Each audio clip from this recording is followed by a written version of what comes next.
Bonjour. Dans cette vidéo, tu vas apprendre comment trouver un angle trigonométrique en radian lorsqu'on te donne un rapport trigonométrique. Dans l'exemple 5, on t'a demandé de trouver la mesure des angles qui correspondent au rapport suivant en radian au centième près. N'oublie pas de tenir compte des bons cadrans et assure-toi d'être en mode radian à la calculatrice. Voici l'exemple 5G. Cos x égale moins 0,1391. Ici, rappelons-nous que x est un angle, l'angle à trouver, et que cos d'un angle, ça donne justement un rapport. Dans ce cas-ci, cosinus d'un angle, c'est le rapport entre le x et le r. Pour trouver x, il faut tout d'abord trouver les cadrans où x pourrait se situer. J'observe et je vois que cos x ici est négatif. Cos est négatif. Ça veut dire que lorsqu'on utilise notre règle CAST, il faut trouver les cadrans où cos n'est pas positif. Donc, au cadran 4, non, cosinus est positif. Au cadran 1, all of them, tous les rapports sont positifs. Au cadran 2, oui, seul sin est positif, donc cos est négatif.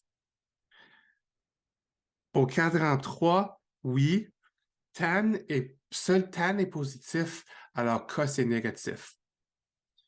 Donc, les deux cadrans qui m'intéressent sont les cadrans 2 et 3. Je vais également dessiner les deux possibilités.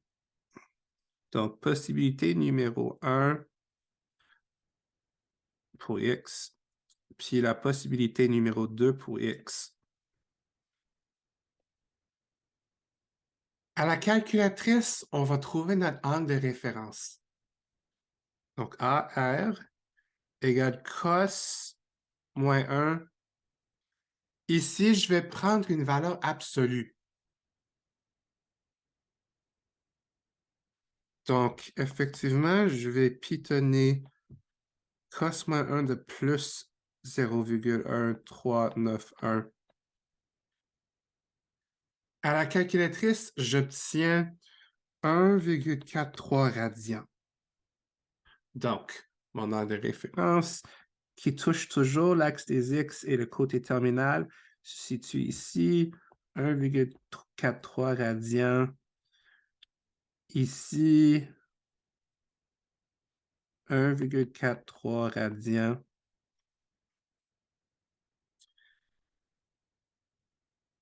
Maintenant, il faut situer l'angle de référence dans les bons cadrans afin de trouver X. Donc, au cadran 2,